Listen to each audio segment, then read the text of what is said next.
untuk dijadikan bahan baharu dan kemudian mengeksport semula bahan baharu yang dihasilkan. Okey ya. Kalau awak tengok ya, banyak ya plastik yang dihasilkan di negara kita dan juga dibuang secara berleluasa ya. Dan kita tahu bahawa plastik itu tidak dapat dilupuskan dalam jangka masa yang singkat. So dia akan menyebabkan masalah ya kepada persekitaran kita lah. Okey, saya bacakan yang kedua. Namun begitu, pada 24 Julai 2018, Kerajaan Malaysia telah menghentikan lesen mengimport bahan sisa plastik buat sementara berikutan masalah pencemaran serius yang berlaku di Kuala Langat, Selangor. Masalah ini dikatakan berpunca daripada kilang memproses plastik import yang beroperasi secara haram. Tengok kilang-kilang ini ya, dia buat bisnes bila dia tengok dia boleh dapat menghasilkan pendapatan yang banyak ya. So mereka tidak mengindahkan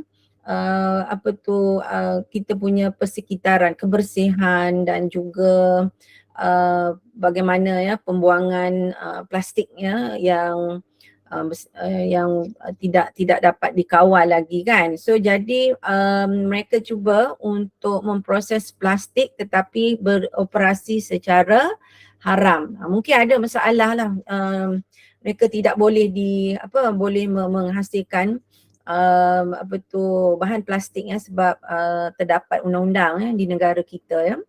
Okey, masalah kekurangan tapak pelupusan yang sesuai menimbulkan satu isu sosio-saintifik dalam sektor pengurusan sisa dan air sisa. Okey, awak kena faham ya, maksud sosio-saintifik itu adalah keadaan di mana perkara-perkara yang ada kaitan dengan persekitaran yang juga boleh memberi kesan yang buruk kepada masyarakat. Sosio tu adalah sosial ya. Okey. Di sini kita lihat bagaimana sektor pengurusan sisa dan air sisa dapat dijalankan untuk mengurangkan kesan masalah persekitaran kita. Isu sosio-saintifik dalam sektor pengurusan sisa dan air sisa adalah sama ada menggunakan tanah terbiar yang terhad sebagai tapak pelupusan sampah ataupun tapak pembangunan. Itulah masalahnya kan, kalau mereka dapatkan tanah, mereka kena mengenal pasti bahawa kawasan ataupun tanah yang nak dijadikan kawasan pelupusan sampah itu tidak berdekatan dengan penduduk ya. Kalau ada tempat orang-orang yang tinggal berdekatan mereka akan menghadapi masalah, contohnya masalah bau, masalah lalat ya. Itu sudah tentu ya, banyak lalat lah berkerumun dan boleh jadi mereka akan singgah di rumah-rumah yang berdekatan. Okey, dan juga bau yang busuk satu, dan juga berlakunya haiwan-haiwan yang berlega-lega di persekitaran terutama lalat dan sebagainya, dan juga masalah sampah yang dibuang tu kadang-kadang mengandungi bahan-bahan yang berbahaya ya. Contoh boleh jadi macam gas, ada juga sampah yang menghasilkan gas. So mereka kena mengadakan satu langkah-langkah untuk mengelakkan daripada berlakunya perkara yang tidak diingini lah. Okey, nombor 5, selain itu isu sosio-saintifik yang dapat dikaitkan dengan pengurusan sisa dan air sisa adalah seperti berikut. Okey ya. Isu dan isu tu maksudnya masalah lah. Okey, tanah lapang yang digunakan untuk tapak pelupusan sampah dan bukan untuk tujuan pembangunan. Okey, tanah lapang ya. Okey, kena cari tempat yang sesuai. kalau tak silap dekat kawasan Lembah Kelang ni ada satu kawasan dinamakan Bukit Tenggi, tak silap Bukit Tenggi itu perlu berada jauh daripada kawasan penempatan penduduk. Okey, yang kedua,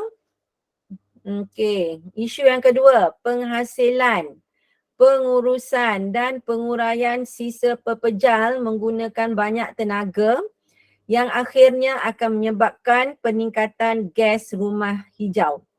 Contohnya, plastik menjadi penyumbang utama sisa pepejal. Oh, plastik cubalah, mungkinlah suatu masa nanti kalau awak berminat nak jadi saintis ke apa kan, cuba cari jalan bagaimana kita boleh lupuskan plastik. Sampai sekarang mereka tak dapat cari jalan bagaimana untuk melupuskan plastik, betul-betul plastik Okay, ada setengah jenis plastik tu dia boleh dilupuskan. Macam plastik yang awak guna untuk bungkus makanan bila you beli tu, itu senang untuk dilupuskan. Tapi plastik yang macam tebal sikit tu kan, mungkin ada masalah untuk dilupuskan dalam jangka masa yang singkat.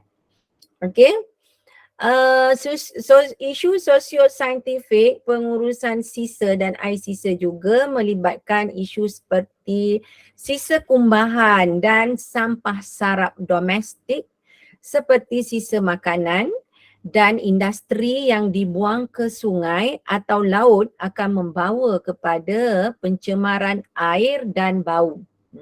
Tengok tu, mereka buang dalam sungai. Dan yang sampah sarap daripada sungai tu akan pergi ke laut. Kalau dia buang kat sungai, contoh kalau dia buang sisa-sisa toksik daripada kilang kan, akan menyebabkan haiwan-haiwan mati, pokok-pokok yang ada dekat-dekat sungai tu akan mati. Dan juga bila dibawa ke laut, haiwan-haiwan yang ada di laut juga akan mati. Tapi contoh kan, kalau katalah bahan kimia ini kalau dia sampai ke laut, boleh jadi contoh ikan. Ikan pergi makan rumput yang terkena toksik whatever ataupun lumut-lumut yang ada dekat laut tu.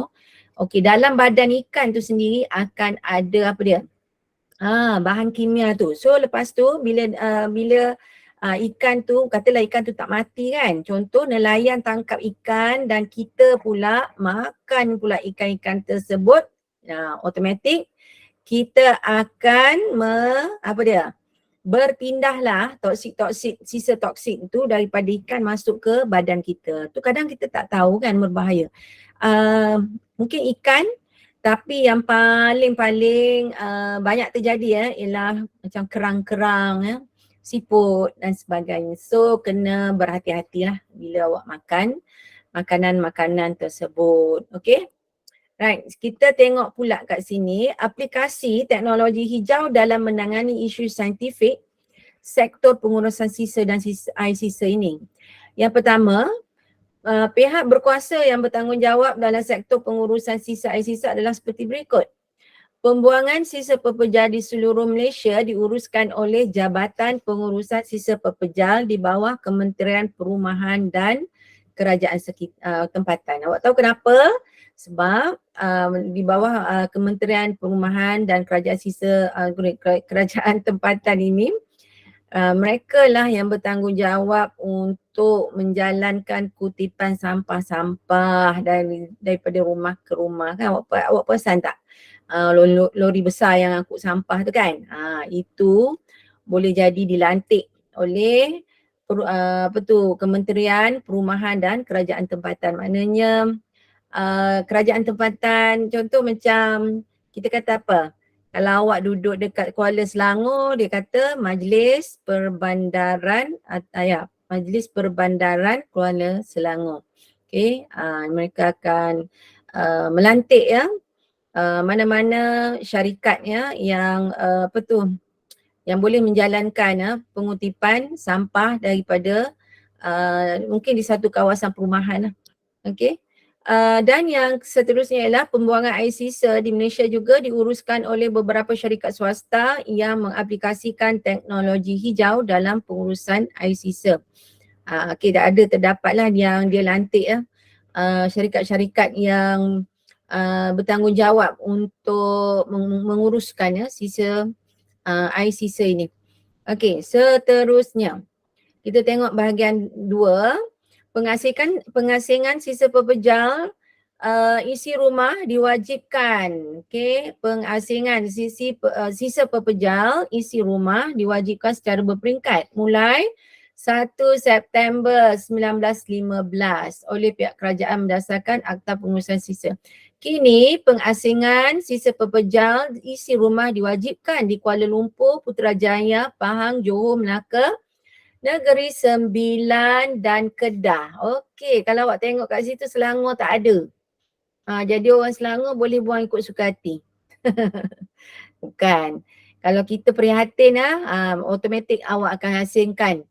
Siap-siap lah. Maknanya sisa pepejal basah kan yang mudah basi ke apa, letak dalam satu plastik. Okey, dan jangan campur dengan sampah-sampah yang mungkin ada kertas, plastik, botol-botol plastik dan sebagainya. Kalau boleh asingkan. Okey, supaya tak bercampur. Sebab apa, kalau awak buang sisa pepejal yang berair tu kan, boleh kena kertas, kena apa semua dia jadi tak elok lah. Jadi bercampur, jadi mungkin mengeluarkan bau dan sebagainya. Okey. Nah, yang ketiga, okey, selain daripada itu saya nak tambah sikit di Jepun di Jepun sudah lama mereka mengaplikasikan pengasingan sisa pepejal ini. Okey, dah lama ya. So mereka automatik. Sebab apa? Mereka cintakan alam sekitar mereka, kebersihan alam sekitar mereka. Orang Jepun mungkinlah tak payah suruh pun dia automatik buat. Tapi kat negara kita suruh pun masih lagi tak buat. Betul? Awak setuju tak? Setuju Okey, ada berapa orang? Ya, Alhamdulillah ada 9 orang pelajar yang menghadiri, 9 orang, 7 menghadiri kelas online pada malam ini. So saya ucapkan syabas kepada 13 masuk 11 orang.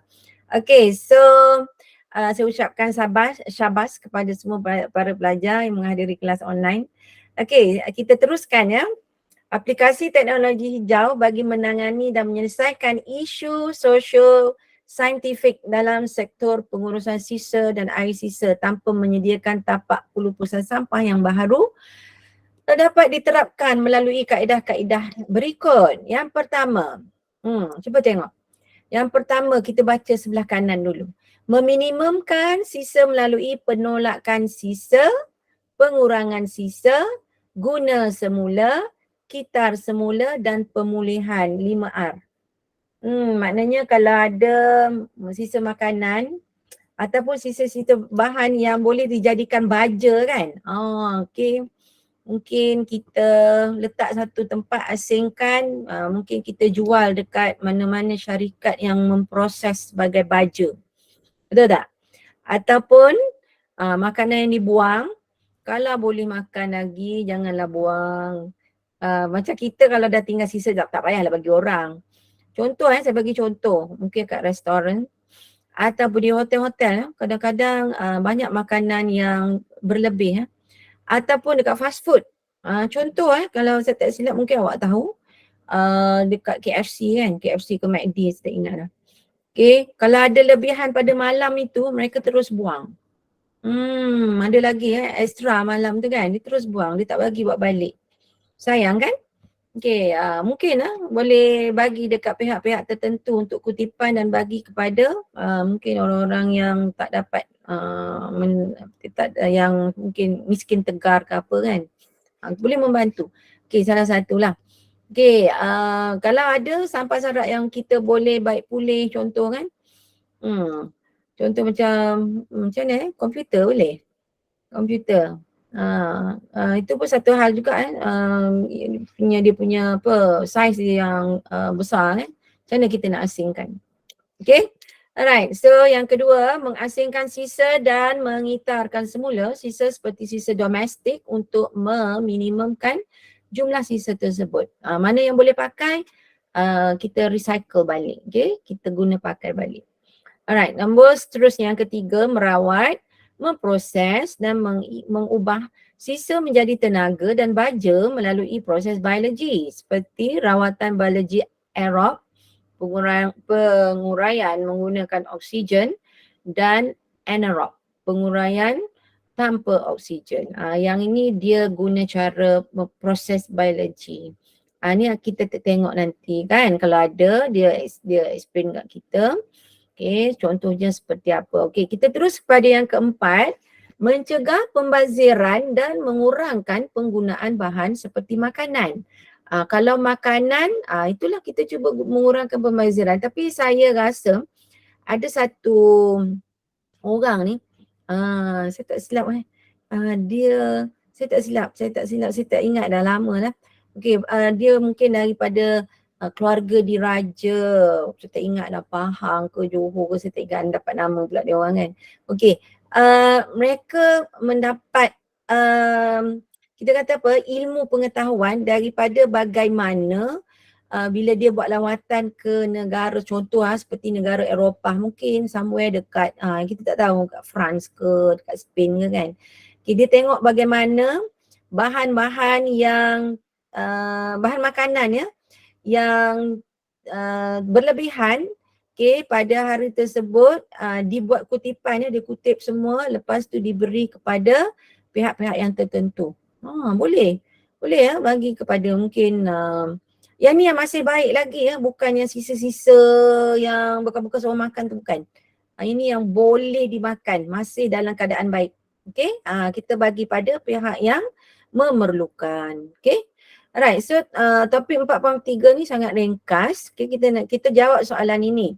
Nyatakan definisi bagi sisa. Apa yang awak faham tentang definisi tentang sisa? Saya rasa awak dah belajar ni kan? Betul tak? Okay, apa maksud sisa? Okay, awak faham apa? Sisa. Sisa makanan, sisa. Tapi kalau awak ambil contoh lagi kan, saya tengok, okay, sangat bagus untuk memelihara kelestarian. Contoh macam pakaian-pakaian ya. Saya lihat macam pakaian bundle kan. Okay, yang masih bagus, masih boleh diguna pakai, direcyclekan. Banyak ya kita lihat, mungkin kita pakaian kita sendiri pun mungkin kita boleh jual balik. Ataupun kalau tak nak jual, you sedekah lah kan. You sedekah pada pihak-pihak tertentu yang mungkin dia orang ada buat macam kita kata apa ya, buat nak kata welfare, bukan welfare, contoh kan, bagi dekat pihak tersebut, mungkin NGO ke apa, mereka boleh jual balik produk-produk yang recycle tadi dan boleh menjana pendapatan bagi NGO diorang. Ada ya, saya tengok. Okay, so sisa, siapa nak jawab sisa, apa maksud dia? Adriana tahu ke? Mira boleh? Cuba jawab, apa yang dimaksudkan dengan sisa? Senang kan? Kita tengok jawapan dia. Okay, saya bagi jawapan siap pada awak.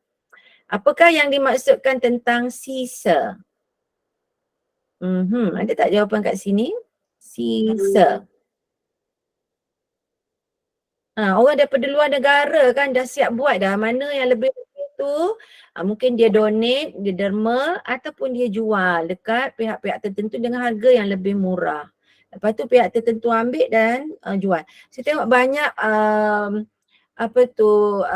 produk pre-love kan. Kalau kat sini panggil pre-love kan, daripada Jepun, daripada US kan. Sangat bagus mana yang masih mempunyai kualiti yang bagus tu mungkin awak boleh belilah kan. Kita boleh guna pakai lagi daripada dibuang semua kan. Bumi kita ni dah tak boleh dah nak tahan banyak sangat bahan buangan daripada manusia. Okay. Alright, so kat sini lebih kepada sisa air dan sisa pengurusan sisa sampah kan. Okay, awak tahu tak? Awak boleh jawab tak apa yang dimaksudkan dengan sisa? Tak ada orang nak jawab. Okay, cuba. Sisa adalah adalah bahan buangan ya. Bahan buangan seperti apa? Seperti bahan buangan makanan ataupun bahan buangan lain lah, maknanya benda-benda yang tak mahu digunakan lagi kan. Okay, maknanya kalau boleh recycle, kita recyclekan balik, diproseskan balik. Okay, Saya tengok, pernah saya tengok rancangan daripada luar negara di mana contoh badan kapal terbang badan kapal terbang dikumpul, kapal terbang lama lah, mana yang tak boleh pakai lagi dikumpulkan di suatu tempat yang besar, open space. Lepas tu setiap bahagian badan kapal terbang tersebut dia smash kan, dia smash dia masuk dalam mungkinlah dia masuk dalam mesin satu mesin yang menghancurkan balik. Contoh kalau metal lah, lepas dia smash jadi saiz yang kecil, so dia akan pilih dia akan asingkan mana kaca dia asingkan bahagian bahan metal tertentu diasingkan. Nampak tak? So mungkin dia proses balik untuk dibuat benda-benda lain. Sangat menarik yang tu saya tengok sisa daripada badan kapal terbang. Macam mana kalau kereta-kereta, contoh kereta kat Malaysia kan, banyak kereta-kereta yang dah lama yang tak nak diguna pakai, yang dah rosak, berkarat, tuan dia tinggal aja kat tepi jalan. Why not ada company yang boleh kutip balik sisa-sisa ini dan jual balik, kan? Awak boleh mungkin awak boleh buat bisnes daripada tu, daripada kutip sisa-sisa kenderaan. Kalau tayar awak boleh ambil, betul tak? Part-part kereta-kereta ni boleh ambil buat jual. Pergi kutip, buat kereta tarik kutip. Pun boleh buat bisnes. Awak tengok di Malaysia banyak orang yang buat bisnes terdiri daripada kaum India. Dia orang kutip balik semua barang-barang sisa yang boleh recycle ni, dia kutip balik. Mungkin aluminium can, saya tak tahu, gelas saya tak tahu. Mungkin kotak-kotak, tu dia boleh proses balik. Dia orang boleh buat ribuan ringgit, mungkin jadi jutawan dia orang, setengah tahu tak tahu kan, dengan mengutip sisa makanan pula. Sisa buangan. Okey. Apakah dia air sisa? Dapat jawapan tak? Okey, sisa ialah apa-apa bahan yang bahan-buangan yang tidak perlu. Simple je jawapan dia. Sisa ialah apa-apa bahan yang tidak perlu. Okey, kita pergi yang kedua. Apakah air sisa?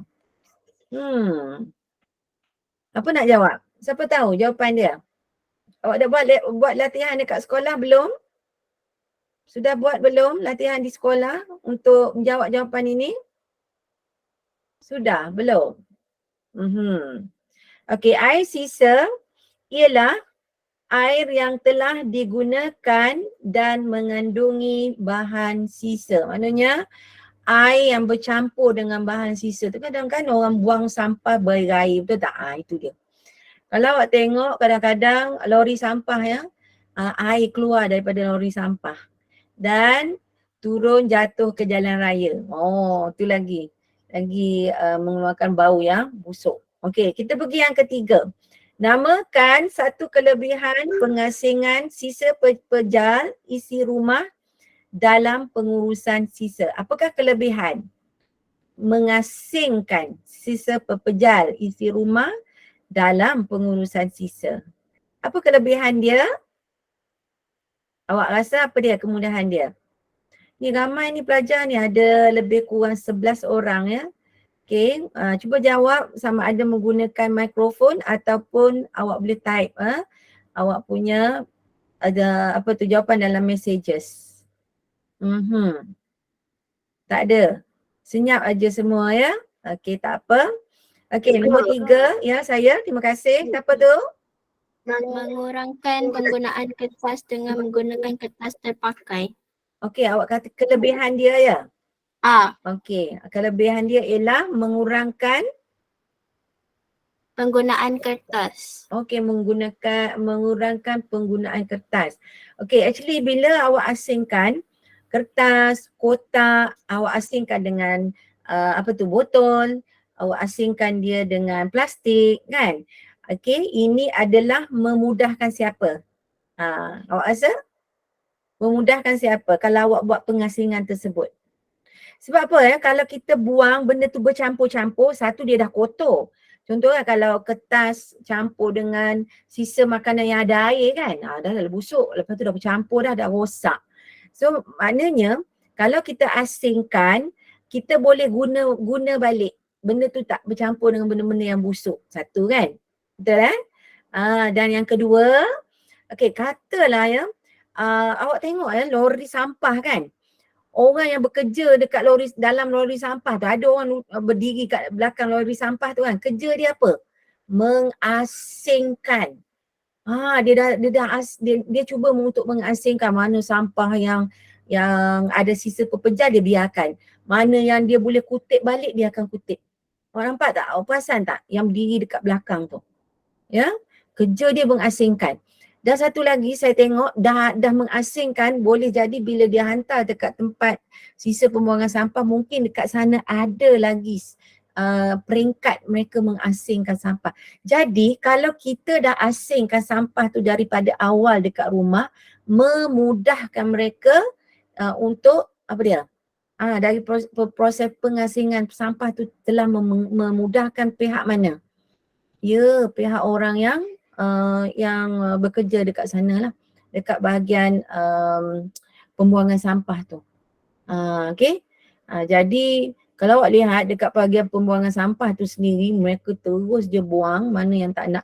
Sebenarnya kan lori sampah tersebut, sampah itu sendiri dapat menghasilkan menjana pendapatan mereka sendiri sebenarnya. Orang-orang yang buang sampah tu, mereka dapat menjanakan pendapatan mereka sendiri dengan pengasingan sisa-sisa pepejal mereka pergi jual. Kan awak perasan tak, banyak bungkusan-bungkusan warna hitam dekat bahagian atas lori tu.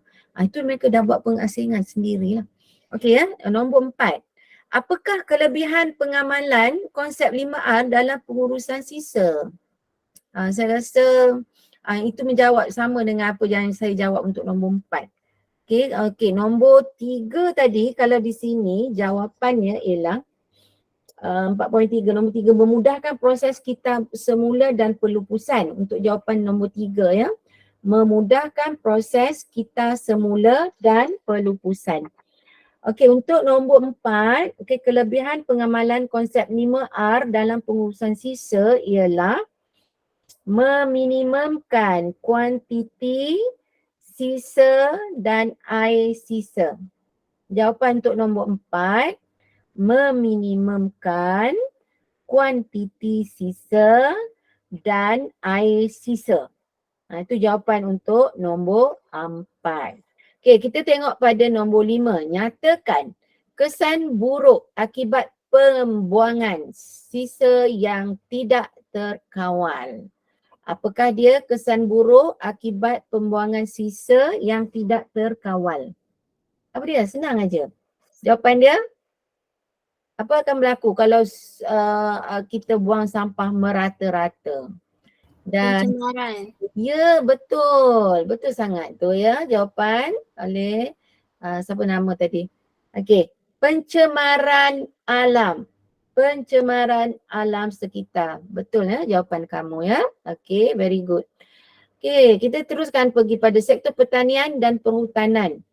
Isu sosio-saintifik dalam sektor pertanian dan perhutanan. Ni lagi ada banyak ya bahan di sini. Okey, Malaysia mengiktirafkan satu daripada 12 negara 12 buah negara mega bio city di dunia kerana mempunyai kawasan hutan tropika yang luas dan beriklim khatulistiwa yang menjadi habitat kepada jenis organisma. Tumbuhan hijau menyerap karbon dioksida dan membebaskan gas oksigen. Okey, awak tahu ini ya, pertukaran gas dalam udara banyak berlaku dalam hutan yang kaya dengan tumbuhan. So sebenarnya di Malaysia, mempunyai hutan hujan tropika yang paling, kalau saya tak silap paling tua di dunia, berjuta-juta tahun. Macam mana dia tahu ni berjuta-juta tahun? Mungkin dia tengok daripada pokok-pokok besar yang tumbuh dalam hutan di Malaysia. Okey. Pertukaran gas dalam udara banyak berlaku dalam hutan yang kaya dengan tumbuhan. Jadi kita kena jagalah. Okey, kita kena jaga supaya wujudnya pertukaran gas antara pokok, tumbuh-tumbuhan dan juga haiwan dan juga manusia lah. Okey, so di sini penting ya. Sektor pertanian juga membekalkan sumber bahan mentah dan makanan dalam negara. Hasil pertanian yang merupakan sumber bahan mentah seperti minyak kelapa sawit, getah, kayu balak juga menyumbangkan kepada pendapatan negara. Okay, ini cerita pasal pertanian dan perhutanan.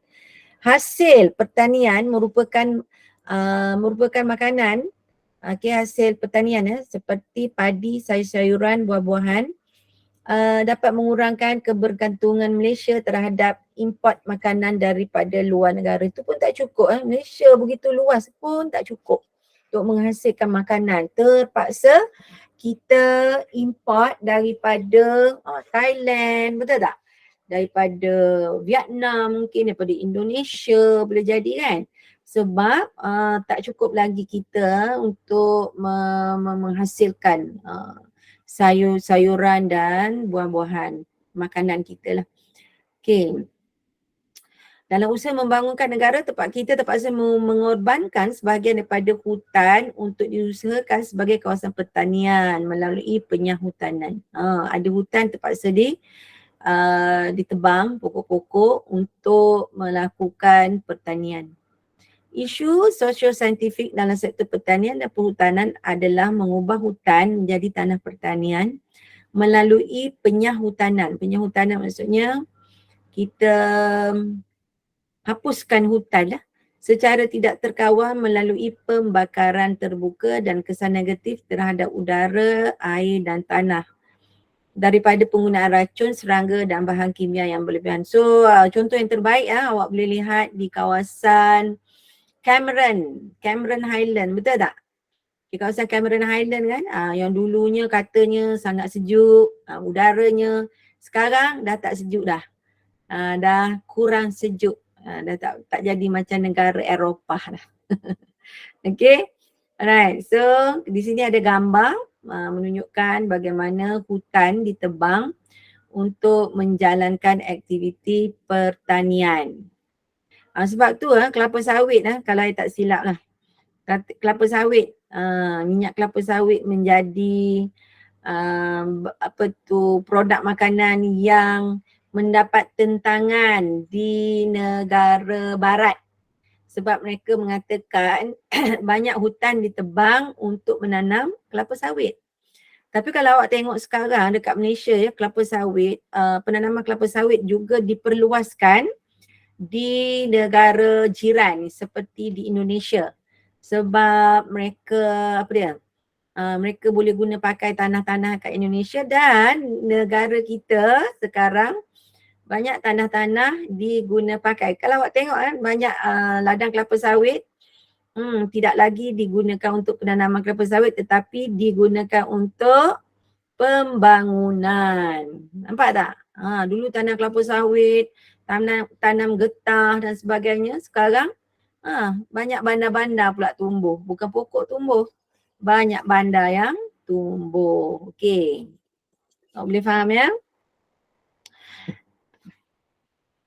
Okey, aplikasi teknologi hijau dalam menangani isu sosio-saintifik sektor pertanian dan perhutanan. Jadi kita tengok ya, teknologi hijau amat penting bagi menangani dan menyelesaikan isu sosio-saintifik. Kata kat sini dengan menggunakan, menjalankan pertanian dan perhutanan tanpa menjadikan hutan sebagai tanah pertanian. Boleh ke ni? Menarik juga okey. Teknologi hijau dapat diaplikasikan dalam sektor pertanian dan perhutanan dengan melakukan langkah-langkah seperti berikut. Yang pertama, meningkatkan kualiti dan kuantiti hasil pertanian melalui kejuruteraan genetik. Maknanya mereka menghasilkan pokok-pokok baru. Dengan cantuman tunas antara dua pokok dan akan menyebabkan pokok itu menjadi lebih berkualiti lah dari segi buah ataupun pokok tu sendirilah. Okey. Yang kedua, menggunakan sisa pertanian dan najis haiwan ternakan sebagai tenaga biojisim. Oh, sisa pertanian. Sisa pertanian seperti apa? Kalau saya tak silap kelapa sawit lah. Okey, sabut kelapa sawit boleh jadilah. Boleh dan juga najis haiwan. Najis haiwan ni pernah saya kalau saya tak silap saya ceritakan dalam kelas online dulu kan. Mungkin ada. Tahi lembu digunakan untuk menghasilkan gas. Oh, gas masakan. Oh, boleh ke tu? Memang pernah ada ya dijalankan ujian ya. Dan saya rasa boleh dibuktikan, tetapi untuk dikomersialkan mungkin memerlukan lebih lagi lah. Untuk dikomersialkan lebih lagi dia kena buat kajian lagi lah. Okay, yang ketiga menggunakan air hujan yang ditadah untuk menyiram tanaman dan bagi menjimatkan air. Ini banyak digunakan. Okay, kalau awak tengok kan, kalau nursery yang besar-besar, nursery tau, nursery tempat orang jual pokok. Okay, awak cuba pergi tempat kedai pokok yang besar, bukan yang kecil yang besar-besar. Mereka tidak mahu gunakan air sebab apa? Kalau dia pakai air yang berbayar, mereka kena bayar lah kan. Jadi apa yang mereka buat? Mereka membuat satu tadahan tangki besar, mungkin dia orang tadah hujan. Dan air hujan itu digunakan balik untuk menyiram pokok. Ini boleh jimatkan kos. Okay. Right, untuk seterusnya kita pergi menggunakan baja semula jadi ataupun kompos untuk menambahkan nutrien dalam tanah. Biasanya baja ni mungkin mengandungi cacing ya. Kan cacing kan bila dia buang dia berak contoh cacing dia punya hasil kumuhan cacing. Kumuhan tu kita tahulah cacing dia buang sisa-sisa daripada makanan dia tu kan. Sisa itu dia boleh dijadikan sebagai baja kompos untuk dijadikan sebagai baja pula untuk tanah. Okey, seterusnya mengamalkan praktis penanaman dan dengan meminimumkan baja. Okey, praktis penanaman dengan meminimumkan penggunaan baja. Yang ini awak boleh tengok menggunakan proses di sini hidroponik. Betul tak? Ini proses penanaman vertikal. Bagus ni. Kalau boleh buat kan, ini mahal sikit lah. Kalau beli, satu dia sangat fresh dan kedua sangat cepat. Yang ketiga nutrisi sangat bagus dan cuma mungkin dia memerlukan dari segi untuk nak jadikan dia membesar tu perlu perhatian yang lebih dan juga mungkin baja yang agak mahal sikit lah harga dia. So bila dijual mungkin harga dia agak mahal. Tapi saya dapat tahu ada company, ada syarikat yang menjual sayur-sayuran begini untuk dia bekalkan untuk hotel Boleh lah. Contoh awak jual ni dalam jumlah yang banyak sekaligus boleh tuai kan. Boleh. Awak jual pada pihak-pihak yang menghasilkan makanan. Nak buat apa makanan kan. Okay, kat hotel ataupun restoran besar ya. Okay, seterusnya. Mana dah tadi?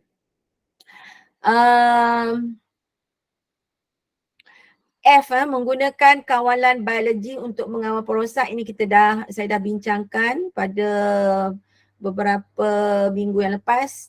Memperkenalkan dan mencipta kaedah pertanian moden yang efektif seperti penanaman vertikal dan penanaman organik. Guna apa tu? Hidroponik ya. Okay, menggunakan kaedah pertanian tanpa tanah itu seperti aeroponik dan aquaponik dia panggil ya, aquaponik. So awak kena belilah ni ya, dia punya kelengkapan ataupun equipment inilah, kena sediakan ini ni agak mahal lah, mungkin harganya mungkin bahan ini kena import mungkin daripada luar negara. Okay, so kita tengok seterusnya. Teknologi hijau juga diaplikasi dalam sektor perhutanan. Okey, untuk sebagai langkah pemeliharaan dan pemeliharaan hutan seperti yang berikut. Yang pertama, mengurangkan penebangan hutan dan menanam semula hutan. Mewartakan hutan sebagai hutan simpan.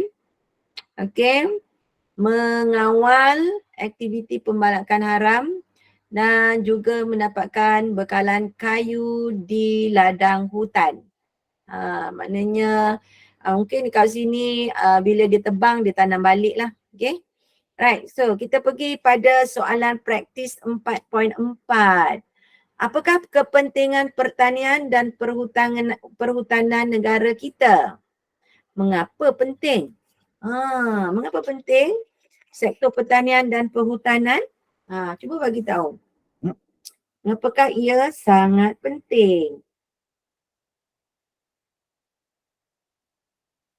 Okey. Siapa nak jawab? Boleh jawab guna mic ataupun type. Okey. Ya. Di sini saya rasa antara jawapannya yang mungkin awak boleh bagi ialah satu, pertanian boleh menyediakan makanan, betul tak? Sektor pertanian boleh menyediakan makanan dan juga menghasilkan bahan-bahan yang tertentu lah. Contoh kan, minyak kelapa sawit. Okey, minyak kelapa sawit banyak kegunaannya selain daripada boleh menghasilkan minyak masak, boleh menghasilkan margarine, betul tak? Ya, boleh menghasilkan margarine, sabut kelapa boleh menghasilkan produk-produk lain ya, contoh seperti tika, bukan macam tika yang awak anyam tu.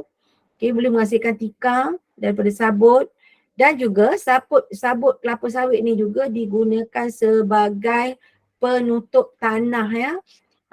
Dan selain pada ada pokok-pokok di bawah, pokok-pokok yang lebih besar lagi lah, pokok kelapa sawit kan, dia boleh guna untuk menutup tanah. Okey, perhutanan. Perhutanan, kawasan perhutanan boleh menghasilkan karbon dioksida ya, untuk membantu kitaran ya, kitaran udara, gas-gas di udara lah. So kita tak boleh tebang hutan. Pertanian membantu untuk meningkatkan lagi penghasilan karbon dioksida. Perhutanan tu dah sedia ada lah. So maknanya kita kena jagalah hutan dan juga kawasan pertanian ya. Alright, so di sini jawapannya awak boleh kategorikan kepada dua. Yang pertama, kepentingan pertanian. Yang kedua, kepentingan perhutanan. Okey, untuk kepentingan pertanian, awak boleh tulis kat situ, hasil pertanian seperti makanan, minyak kelapa sawit dan bahan mentah yang lain menyumbangkan kepada pendapatan negara. Dia cerita. Selain pada kita boleh makan, dia juga kita boleh gunakan sebagai mungkin kita jual secara mentah, okey, produk-produk pertanian tersebut ataupun produk perhutanan. Okey, kita juga boleh menjadikan dia sebagai makanan dan juga menambahkan pendapatan negara lah. Mungkin kita jual produk-produk tersebut kepada negara-negara luar. Okey, selain daripada kita sendiri jadikan dia sebagai produk makanan. Okey, yang kedua, kepentingan perhutanan adalah memelihara keadaan udara yang sihat dan bersih serta merupakan habitat bagi pelbagai jenis hidupan dalam hutan. Itu kepentingan untuk perhutanan. Okey, so kita pergi pula pada soalan yang kedua. Bagaimanakah pertanian dikaitkan dengan perhutanan? Bagaimanakah pertanian dikaitkan dengan perhutanan? Apa persamaan kedua-dua tu? Mungkin kat sini awak boleh lihat dia punya kelebihan dia, kebaikan pertanian dan juga perhutanan ini. Kebaikannya ialah apa?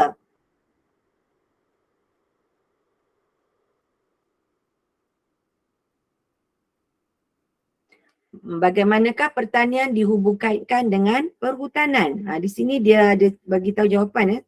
Tanah pertanian lazimnya diperolehi daripada hutan melalui penyahhutanan. Oh, okey. Sekarang ni maksudnya yang kedua, untuk jawapan yang kedua, pertanian dihubungkan dengan perhutanan ialah maknanya asal tanah tu sebelumnya hutan. So, hutan itu akan ditebang untuk menjalankan pertanian. Itu hubung kait dia. Maknanya untuk menjalankan pertanian, okey, manusia terpaksa menyah apa tadi? Menyahhutanan. Menyahhutanan maksudnya kena tebang pokok-pokok tadi, clear kan semualah semak samur pokok-pokok tadi untuk membolehkan mereka menjalankan pertanian di situ. Itu dia kata kaitan antara pertanian dan juga perhutanan. Maknanya pertanian mengambil alih tanah yang sebelum ini adalah hutan. Okey ya, boleh faham ya? Yang ketiga, namakan satu sumber tenaga yang dihasilkan oleh najis lembu. Tadi ingat tak? Ada sebut tadi kan masa perbincangan kita, ada disebut. Okey, di sini Adriana. Mewartakan lebih banyak kawasan hutan simpan supaya ekosistem hutan kekal dan seimbang. Okey, itu untuk mungkin itu untuk nombor 1 ya, jawapan Adriana kan. Okey bagus jawapan tersebut. Okey, kita pergi pada nombor 3 ya. Apakah sumber tenaga yang dihasilkan oleh najis lembu? Tenaga apa yang dihasilkan oleh najis lembu? Siapa nak jawab? Saya kata tadi najis lembu boleh menghasilkan gas. Tetapi najis lembu juga boleh menghasilkan apa dia? Biodiesel. Ya betul. Betul ya. Jawapan kamu betul. Ya. Pelajar yang menjawab tadi ialah tenaga biogesim. Bagus ya. Alright. Wah, rupanya dalam najis lembu tu ada mengandungi bahan kimia yang boleh diguna pakai lagi. Walaupun dah jadi tahi lembu pun masih lagi boleh diguna pakai. Okey. Nombor 4. Nyatakan 2 aktiviti manusia yang dilakukan untuk memelihara dan memulihara hutan. Nyatakan 2 aktiviti manusia yang digunakan yang boleh dilakukan untuk memelihara dan memulihara hutan. Okey, saya tengok apa dia kata kat sini, aktiviti manusia.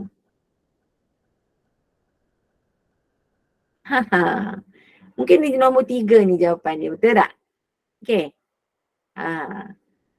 Okey, bagaimana langkah pemeliharaan dan pemulihara hutan? Ada 4 kat sini kan. Saya dah bagi awak jawapan kan. Mengurangkan penebangan hutan dan menanam semula hutan, mewartakan hutan simpan, mengawal aktiviti pembalakan haram dan mendapatkan bekalan kayu di ladang hutan. Maknanya hutan, disebut ladang hutan tu maksudnya hutan tu memang dia tanam pokok hutan tu.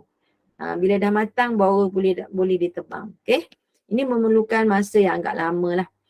Okey, dan soalan yang akhir untuk praktis 4.4. Nombor 5, berikan satu contoh aplikasi teknologi hijau dalam sektor pertanian. Siapa tahu? Okey, saya tak pergi tengok lagi nota dia. Okey, saya nak minta awak jawab dulu. Okey, beri satu contoh. Satu contoh je. Alamak, banyak contoh ni. Satu contoh saja. Aplikasi teknologi hijau dalam sektor pertanian. Apa dia? Aplikasi teknologi hijau. Dalam gambar ni ada rasanya. Okey, itu dia. Ni salah satu. Okey. Apa dia? Dia menggunakan apa? Teknologi hijau ni nombor 2. Okey, saya tak nak tunjuk kat awak, biar awak jawab. Boleh? Cuba bagi satu contoh. Aplikasi teknologi hijau dalam sektor pertanian. Dapat? Guna mic. Muhammad Zakwan. Awak guna mic. Okey, bagus. Alright, Adriana, menanam semula pokok bagi mengelakkan kepupusan. Ya, betul. Spesies. Ya, itu adalah salah satu lah cara menanam semula. Ini teknologi hijau dalam sektor pertanian kan? Okey. Alright. Ada lagi tak jawapan? Genetik tu ingat tak? Ada perkataan genetik tu. Ini biasa dekat universiti lah kan, Universiti Pertanian Malaysia lah konon kan. Ataupun kalau saya tak silap contoh kan, Universiti Perlis. Mungkin dia ada buat kajian tentang buah harum manis, betul? Pernah dengar tak? Pokok asam harum manis tu. Saya tak silap boleh jadi itu adalah hasil daripada kajian, cantuman mungkin. Cantuman tunas ke apa, macam manalah dia orang buat kajian kan. So menghasilkan satu pokok buah asam. Pokok buah asam yang berkualiti tinggi. Betul. Boleh dia ekspor. Boleh ekspor lagi. Sekarang dekat negara kita, especially orang Cina lah, orang Chinese kan. Mereka berlumba-lumba untuk membuka hutan untuk menanam pokok durian. Perasan tak? Tengok kan, hari tu ada satu isu yang berlaku dekat Malaysia di mana ada satu isu lah, saya tak tahu isu macam mana, tapi ada kaitan dengan penanaman durian di Malaysia. Jadi gila tau penanam-penanam durian ni, especially bukanlah gila betul, ni macam gila nak tanam pokok. Tanam pokok sebab actually untuk tanam durian ni mereka mengambil masa yang agak untuk menanam durian mereka mengambil masa yang agak lama. Sorry saya on balik bateri. Untuk menanam pokok durian mereka mengambil masa beberapa tahun. Tetapi untuk apabila mereka dapat menuai hasil merasa sangat lumayan. Sangat lumayan. Nak tunggu nak jadi pokok tu cantik untuk mengeluarkan buah kan, memerlukan masa, tapi mereka memang mengeksport sampai luar negara kan. Okey, jadi ini antara jawapan lah. A hingga G ni antara jawapan. Bagaimana teknologi hijau dapat mengaplikasikan, termasuklah penanaman vertikal, penanaman organik, pertanian tanpa tanah guna kan. Macam ni dalam gambar ni kan. Awak tengok dalam gambar ni. Ini vertikal. Tak ada horizontal. Horizontal biasa kita tengok lah. Okey. Kejuruteraan menghasilkan hasil kualiti pertanian yang berkualiti melalui kejuruteraan genetik. So dia menghasilkan cantuman 2 pokok untuk menghasilkan pokok yang lebih bagus kualiti dia dari segi pokok tu sendiri ataupun buah-buahan yang dihasilkan. Tenaga DC for sure menggunakan air hujan sebagai menjimatkan kos, menjimatkan air, baja semula jadi dan sebagainya. Itu jawapan untuk nombor 5. Banyak tu, dia nak satu je contoh. Boleh faham? Saya pergi laju sikit boleh? Kita sambil-sambil kita buat tu kita menjawab soalan sebenarnya. Isu social scientific dalam sektor pengangkutan pula. Menarik ini biodiesel. Gas rumah hijau, greenhouse gases, GHG yang dibebaskan oleh pembakaran bahan api dalam kenderaan bermotor merupakan penyumbang terbesar yang menyebabkan pemanasan global, hujan asid dan juga perubahan iklim dunia yang ekstrim. Awak tengoklah sekarang pemanasan global tempat yang tak patut panas dia jadi panas sekarang tak? Betul? Dan iklim negara-negara di dunia sudah berubah. Sebelum ni tak ada salji jadi ada salji. Tak pelik. Dekat mana? Arab Saudi kan? Tiba-tiba je keluar salji. Yang panas tu keluar salji. Lepas tu baru ni suhu yang sangat tinggi berlaku di Itali, di negara Eropah yang terkenal dengan negara yang sejuk. Tiba-tiba suhunya hingga 40, lebih pada 40 darjah Celsius. Sangat tinggi ya, macam suhu dekat pada pasir. Kan? Lepas tu tiba-tiba pula jadi taufan semalam. Saya tengok tempat yang sama, panas tu, tiba-tiba jadi taufan. Okay, so menarik kita tengok perubahan yang berlaku. Mungkin tempat kita juga agak panas kan.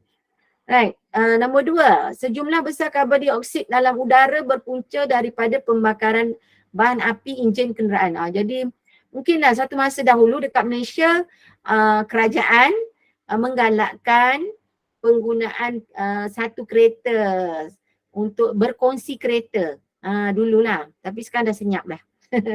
Okay, sebab apa? Kalau awak tengok orang pergi kerja kan, satu kereta satu orang je, betul? Ini boleh menyebabkan apa? Penghasilan karbon dioksida melalui pembakaran enjin tu lah, kan? Gas rumah hijau dia panggil greenhouse gases. Okay. Jadi kalau kita berkongsi kereta, kita dapat mengurangkan penggunaan penghasilan gas di udara. Tapi aku cuba awak tengok kalau dekat Amsterdam kan, Amsterdam tahu kat mana? Dekat Netherlands.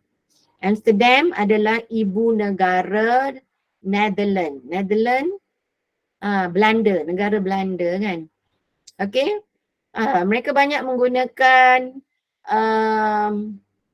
public transport, tak silap public transport dan juga basikal. Naik basikal tengah bandar kan. Seronok juga.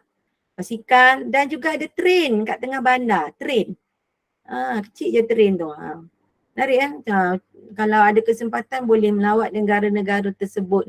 Saya rasa dekat Amsterdam ada. Dia naik basikal tengah-tengah negara dia orang. Dan juga majoriti kenderaan yang digunakan dalam sektor pengangkutan menggunakan bahan api petrol, diesel, gas mula jadi termampat. Gas mula jadi. Di Malaysia bahan api alternatif yang digunakan dalam sektor pengangkutan di Malaysia ialah biodiesel. Apa itu biodiesel? Bahan api alternatif biodiesel. Okey, awak tengok sini, biodiesel merupakan satu campuran minyak kelapa sawit dan diesel. Contohnya, biodiesel B10 mengandungi 10% minyak kelapa sawit dan 9% diesel. Dia kat situ dah kurang dah penggunaan diesel. Dah tak? Saya rasa boleh jadilah negara barat kan dia dengki Malaysia menghasilkan kelapa sawit, tapi dia cuba untuk mewar-warkan jangan beli kelapa sawit dekat bahagian negara dia lah, sebab dia kata kelapa sawit menyebabkan penebangan hutan dan sebagainya. Tapi saya tengok kelapa sawit ada kegunaan-kegunaan lain yang bagus Okey. Penghasilan makanan banyak menggunakan kelapa sawit. Dan juga kelapa sawit tidak ada lemak. Tidak mengandungi lemak Okey. Dia kalau tak silap anti apa tu dia panggil? Saya ingat saya bagi tahu. Okey. Antioksidan. Cuba cek tengok kelapa sawit antioksidan. Okey, kelebihan menggunakan biodiesel adalah mengurangkan pencemaran udara, penggunaan minyak kelapa sawit bagus, menaikkan harga minyak kelapa sawit. Kalau kita boleh jual minyak kelapa sawit untuk digunakan sebagai biodiesel, for sure minyak kelapa sawit mendapat demand yang tinggi daripada negara-negara di luar, seluruh negara daripada luar negara Okey, meningkatkan kualiti hidup dan kesihatan masyarakat. Tengok penggunaan minyak kelapa sawit ini boleh mengurangkan pencemaran. Tetapi kat sini ada dia punya kelemahan, kekurangan ataupun kelemahan akibat penggunaan biodiesel. Kenderaan baru perlu diperkenalkan ataupun kenderaan sedia ada perlu diubah suai untuk menggunakan biodiesel. Harga barangan juga akan meningkat disebabkan oleh kenaikan harga minyak kelapa sawit. Okey. Ya, sebabkan bila minyak kelapa sawit tu mempunyai demand yang tinggi, so harga minyak kelapa sawit akan naik. Okay. Dan seterusnya, ini kelemahan juga, penyahutanan dilakukan untuk menyediakan tanah pertanian bagi penanaman kelapa sawit. Maknanya betul lah tu. Apa yang dikatakan oleh negara barat penanaman kelapa sawit menyebabkan hutan-hutan di kawasan tropika ditebang. Okey. Saya pause kejap sekejap je saya pause.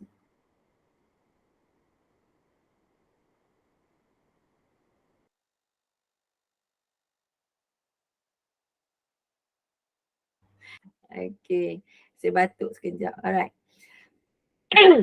Okey, nombor 7. Rajah 7, Rajah 4.1 ataupun 4.11 menunjukkan isu sosio saintifik dalam sektor pengangkutan. Okey.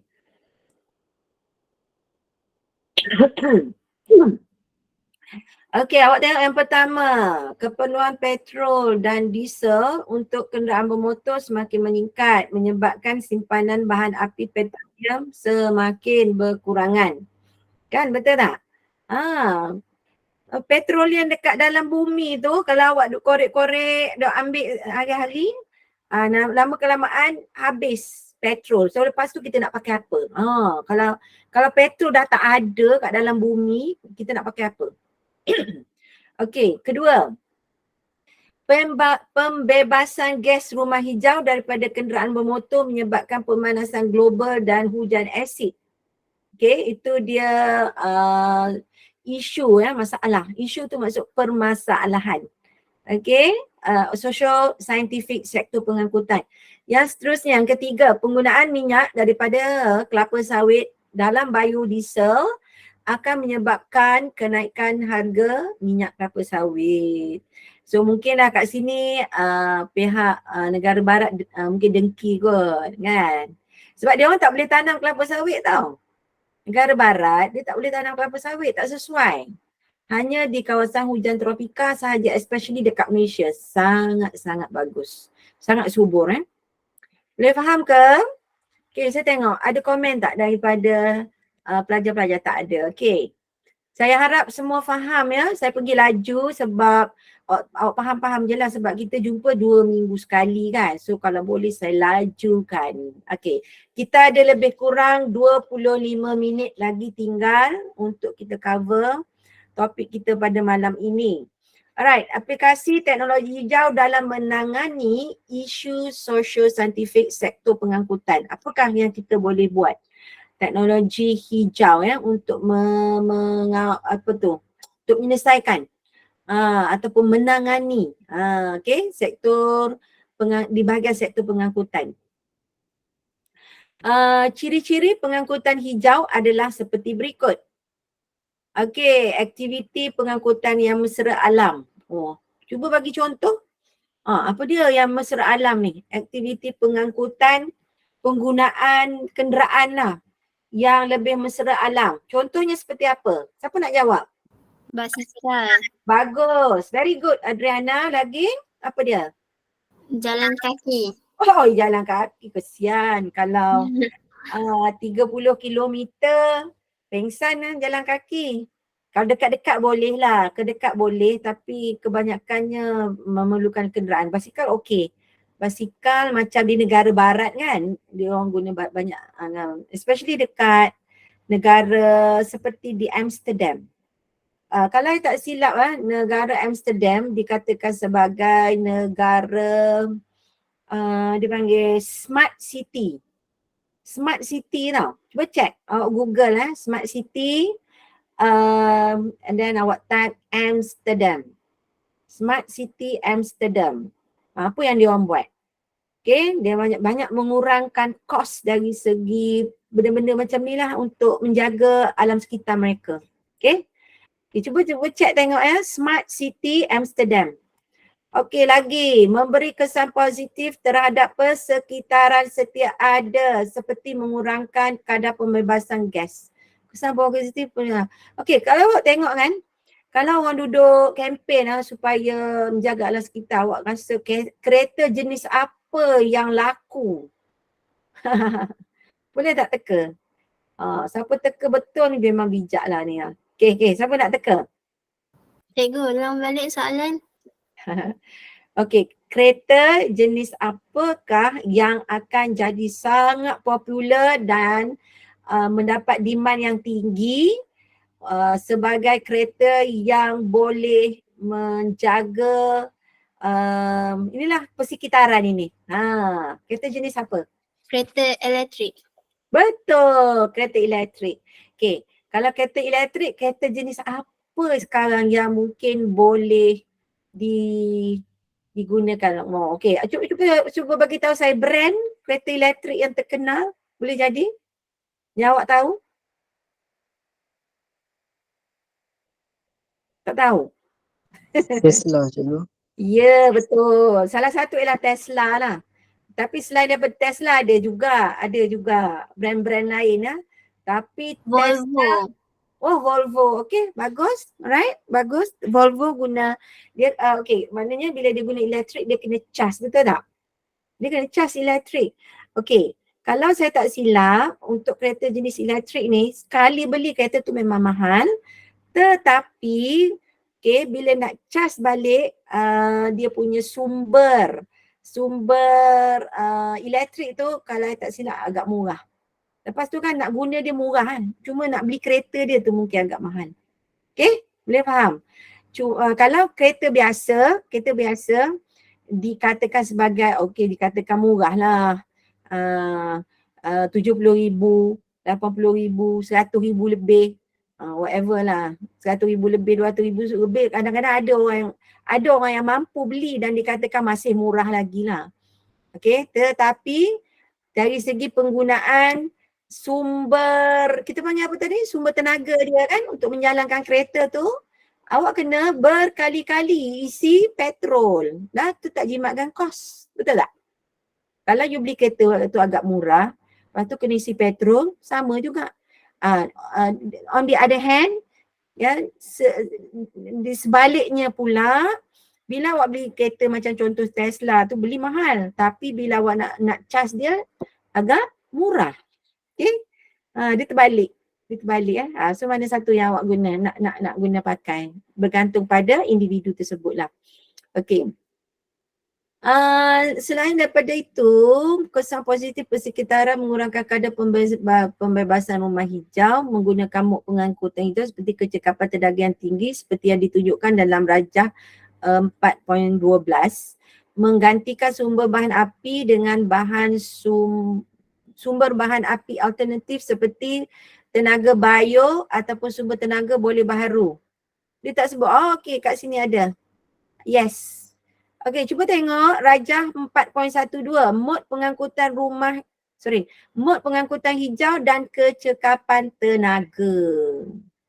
Kenderaan individu, kenderaan penumpang berkumpulan, bas boleh, taksi, pengangkutan perkhidmatan, taksi bas, pengangkutan awam, basikal, pejalan kaki. Aduh, itu yang paling dapat mengurangkan pembebasan gas. Tadilah gas karbon kan. So ini paling kurang lah. Tapi pejalan kaki ni orang tak guna lah untuk jarak yang jauh ya. Okay. So basikal lah. Kalau basikal awak tengok kat luar Bangla banyak guna basikal, betul tak? Bangla dia guna basikal sebab apa? Dia orang tak boleh beli kereta, betul? Kan? Dia orang boleh naik pengangkutan awam. Okey, kita pergi kepada nombor 3. Bahan api alternatif yang berikut digunakan untuk mengurangkan kadar pembebasan gas rumah hijau. Yang pertama gas asli mampat. Yang kedua, B, gas asli cecair. C, biodiesel. Okey, biodiesel tu diesel campur dengan gas apa tu? Minyak kelapa sawit. Okey, D adalah tenaga elektrik. Okey, macam yang kita sebut tadi, kereta Tesla, Volvo, okey, menjimatkan tenaga daripada penggunaan petrol, okey. Dan juga hidrogen. Ni saya tak pasti macam mana. Ini saya pun baru tahu menggunakan hidrogen. Mungkin ada kereta gunakan hidrogen boleh jadi. Okey, dan F. Apa tu? Dimethyl ether. Apa ni? Ini mungkin alkohol. Okay. Right. So boleh tengok rajah 4.13 aplikasi teknologi hijau dalam sektor pengangkutan. Okey, teknologi hijau dalam sektor pengangkutan. Yang pertama, mod pengangkutan hijau. Pengangkutan yang membebaskan jumlah gas tu tadi yang paling minima, menggunakan bahan api alternatif untuk kenderaan bermotor. Okey, mungkin satu masa nanti penggunaan elektrik digunakan secara lebih meluas lah. Kalau petrol dah habis dekat dalam bumi terpaksalah semua guna elektrik. Okey. Di sini adalah apa? Rajah 4.14. Beberapa contoh bahan api alternatif dalam sektor pengangkutan. Sektor pengangkutan. Ini biofuels, biodiesel. Ini guna hidrogen. Hidrogen saya tak pernah tengok Ini saya tak tahu DME. Ini yang biasa kot kan. Petrol. Tapi ini bukan yang dari segi aplikasi rumah hijau teknologi hijau. Kalau awak tengok teknologi hijau, gas mampat, gas mampat, gas cecair inilah yang kan taksi kan dia isi tabung gas dalam dekat belakang kereta dia kan. Boleh jadi dalam bentuk gas cecair ataupun gas mampat. Tu saya tak pasti antara dua tu lah. Okey? Boleh faham ya? Taksi. Ataupun mungkin ada kereta yang guna gas ini. Ada. Okay, so dia orang kena isi lah gas tu. Pergi dekat stesen yang mengisi gas tadi. Okay, kita pergi seterusnya. Okay, kita tengok ini. Kepentingan menggunakan pengangkutan hijau ditunjukkan dalam rajah 4.15. Untuk menjadikan persekitaran lebih bersih kerana penggunaan pengangkutan hijau dapat mengurangkan pencemaran udara. Pembangunan kelestarian lebih ekonomi melalui penghasilan produk kenderaan hijau serta menyediakan lebih banyak peluang pekerjaan.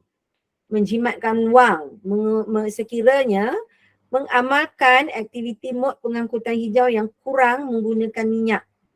Dapat meningkatkan tahap kesihatan kerana kebanyakan aktiviti berkaitan dengan pengangkutan hijau seperti berbasikal, dapat meningkatkan kualiti kesihatan.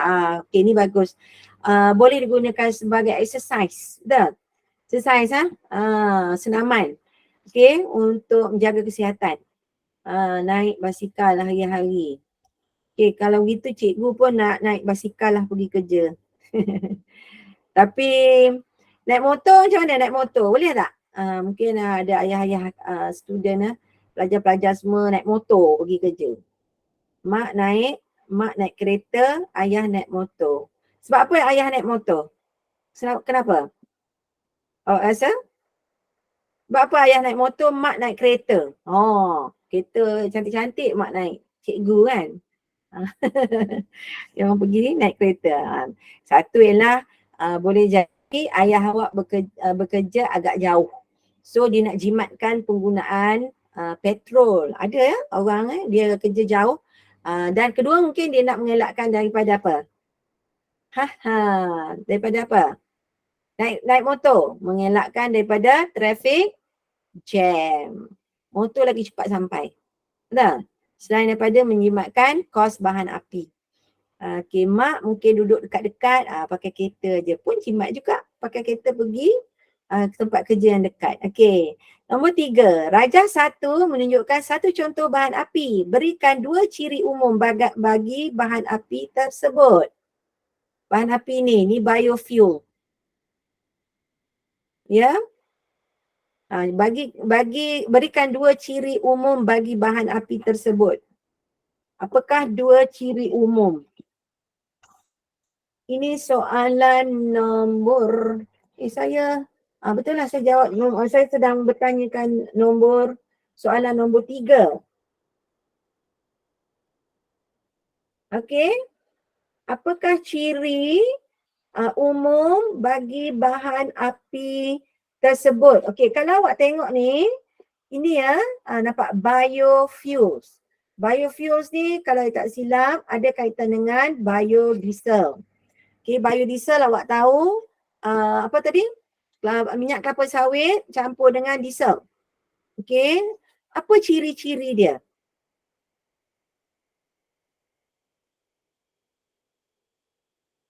Apakah ciri-cirinya? Tak tahu. Okay, siapa tahu? Oh, bye cikgu, saya nak tidur. Okey, Zakwan awalnya tidur. Okey. Yes, kalau tidur awak akan apa?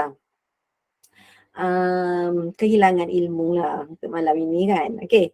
Alright, so untuk soalan ketiga, awak boleh jawab. Yang pertama, ciri yang pertama ialah ini ya, bahan api ini adalah boleh diperbaharui. Bahan api ini boleh diperbaharui sebab dia menggunakan minyak kelapa sawit dan dicampur dengan diesel. Boleh jadi diesel ni adalah bahan yang boleh diperbaharui juga. Saya tak pasti ya, saya tak pasti tu. Okey, ya ciri yang kedua. Ciri yang kedua untuk biodiesel. Apa jawapan dia? Apa jawapannya?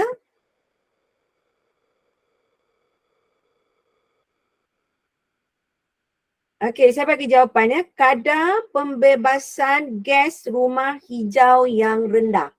Kalau you guna biodiesel tak kisahlah ni. Ni macam mungkin gas yang termampat ke apa ke kan. Dan juga biodiesel tadi. Okey, dapat merendahkan kesan rumah hijau. Kadar pembebasan gas rumah hijau yang rendah. Itu antara ciri penggunaan biodiesel ini. Okey, kita pergi kepada nombor 4. Nyatakan keadaan jirim bagi bahan api bio yang berikut. Gas asli. Bagaimana keadaan jirim dia? Awak belajar kan? Ada cecair, ada pepejal, cecair dan gas. Bagaimana keadaan jirim dia? Siapa nak jawab?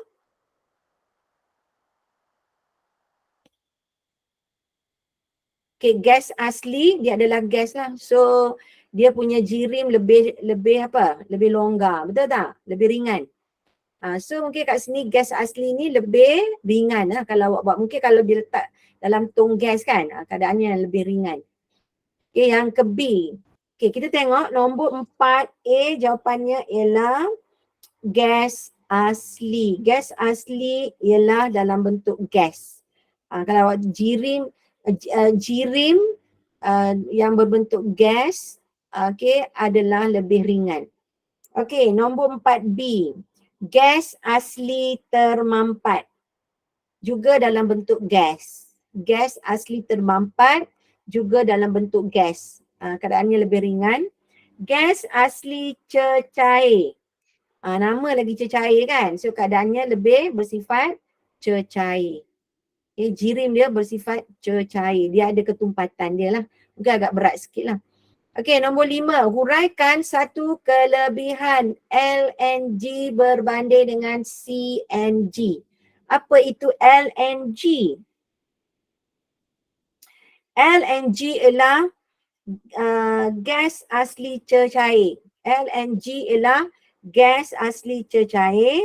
CNG ialah gas asli termampat. Apa dia nak tahu kelebihan yang cecair berbanding dengan gas asli termampat? Apa kelebihan gas asli cecair berbanding dengan gas asli termampat ataupun mampat ini? Apa kelebihan dia? Siapa nak bagi jawapan? Tak ada. Okey, cuba kita tengok jawapan. Apa beza? Apa kelebihan? Tak ada, dia tak bagi tahu kan? Dalam nota ni, dia cuma bagi tahu jenis-jenis alternatif sahaja. Okey. Kita balik semula kepada soalan yang kelima ini ya.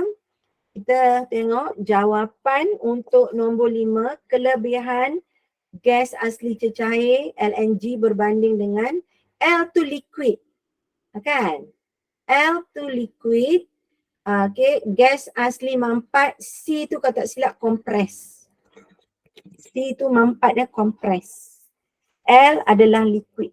Yang mana liquid atau dia cecair kan. Kelebihan cecair berbanding dengan gas mampat ialah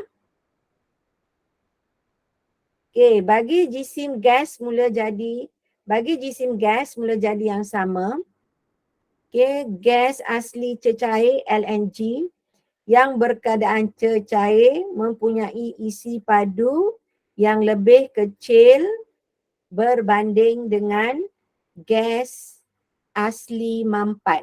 So dia lihat di sini dari segi isi padu yang lebih kecil. Kelebihan gas asli cecair berbanding dengan gas asli mampat CNG adalah ia mempunyai isi padu yang lebih yang lebih kecil. Isi padu yang lebih kecil maksudnya lebih ringan lah. Betul tak? Okay. Nombor 6. Bagaimanakah biodiesel dihubung-kaitkan dengan diesel?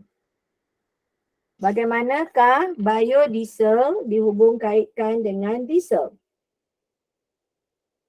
Awak tahu tadi kan biodiesel biodiesel merupakan campuran diesel dengan minyak kelapa sawit atau boleh jadi juga dengan minyak tumbuhan yang lain. Bagaimanakah biodiesel dikaitkan dengan diesel? Biodiesel adalah campuran antara kelapa sawit dengan minyak diesel. Okey, faham ya? Itu jawapan untuk 6A. Untuk 6B, apakah biodiesel B20? Apakah dia biodiesel B20? Okey, jawapan. Siapa tahu jawapan dia? Siapa tahu jawapan? Apakah dia biodiesel B20? Tahu tak jawapan dia? Okey, saya bagi jawapan lah. Semua senyap kan? Okey. Biodiesel B20 ialah campuran 20% minyak tumbuhan dan 80% diesel. Kan tadi kan kita tengok biodiesel tadi 10% saja. 10% minyak kelapa sawit untuk biodiesel biasa. Untuk biodiesel yang biasa adalah campuran 10% minyak kelapa sawit, 90% minyak diesel.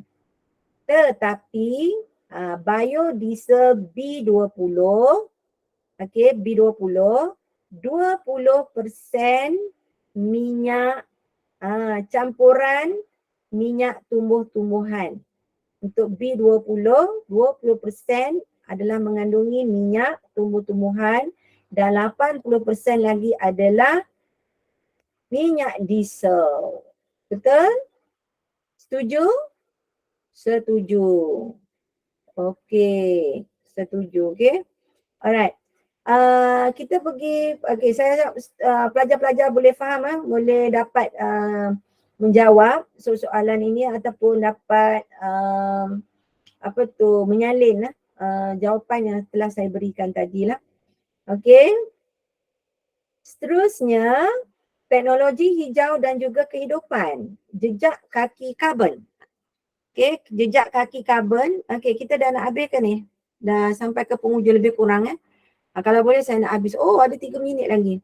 Teknologi hijau dan kehidupan, jejak kaki karbon ialah jumlah gas rumah hijau karbon dioksida yang dibebaskan daripada aktiviti manusia. Aktiviti manusia. Semakin panjang jejak kaki karbon, semakin tinggi kadar penggunaan sumber bahan api fosil. Api fosil adalah petroleum lah yang digali daripada yang diperolehi daripada lombong daripada tanah bahan api fosil, petroleum lah. Dan juga pembebasan gas karbon dioksida ke dalam udara dengan kadar penghasilan sumber bahan fosil dan penyerapan karbon dioksida dalam tumbuhan. So awak tengok kat sini dekat tapak kaki ni, yang pertama air. Okey. Kenapa tu? Air, pembebasan gas rumah hijau, di bahagian atas ni. Okey, tenaga elektrik, pengangkutan, imbangan, sisa, kita semula, gas, aktiviti persendirian dan juga bahan api. Okey ya. Jejak kaki karbon ialah jumlah gas rumah hijau karbon dioksida yang dibebaskan daripada aktiviti manusia. So awak boleh tengoklah pengangkutan ya, sisa ya, kita semula yes mungkin terlibat, penghasilan gas di udara, pembebasan gas di udara ya, aktiviti persendirian dan juga penggunaan bahan api. Secara ringkasnya, jejak kaki karbon dioksida ialah jumlah karbon dioksida yang dibebaskan ke atmosfera hasil daripada aktiviti manusia, peristiwa organisasi, maknanya perindustrian lah, peristiwa organisasi, produk dan juga komuniti, hasil daripada perindustrian ya. Okay. So ada lagi tak? Okay, ada lagi banyak sebenarnya kan bahan-bahan ini, tak apa. Okay, so nampaknya kita belum dapat habis lagi. Okay, kat sini ada soalan ya. Okay, boleh jadi awak jawab dulu soalan-soalan ini, kita akan, okay, hampir selesai. Okay, so ini adalah tajuk yang terakhir kan. Tajuk yang terakhir, peranan individu dalam menangani fenomena pemanasan global dan perubahan iklim dalam mengurangkan jejak kaki karbon. Okey, apakah dia peranan individu untuk menangani pemanasan global dan perubahan iklim? Okey, yang pertama, meningkatkan peratusan karbon dioksida dalam udara lazimnya menyebabkan pemanasan global dan iklim, perubahan iklim yang melampau. Okay, jejak kaki karbon meningkat dengan pesat dari tahun ke tahun. So apa langkah dia? Apa langkah-langkahnya? Yang keempat yang pertama, menggunakan mod pengangkutan hijau dengan kecekapan tenaga yang tinggi seperti berjalan kaki, menaiki kenderaan awam ataupun berkongsi kenderaan untuk ke suatu destinasi. Naik teksi kan? Mungkin naik teksi tu kalau boleh suruh teksi tu angkat tiga pelanggan. Boleh angkat. Biasa kan teksi kan dia ambil satu je kan untuk pergi ke satu destinasi, satu ataupun dua macam tu lah. Okay. Menutup suis lampu atau mencabut palang peralatan elektrik apabila tidak digunakan dan menggunakan peralatan elektrik yang mempunyai kecekapan tenaga yang tinggi. Okay. Awak kena ingat ya, di rumah awak yang mana ada plug tu off kan. Plug off kan. Dan juga cabut dia punya plug tu daripada switch off kan dan plug cabut daripada dinding. Okey, dan juga sebab apa kalau katalah awak letak plug tapi awak tak guna. Awak tak guna plug tu awak tak guna tapi awak tengok switch on. Itu pun meter apa?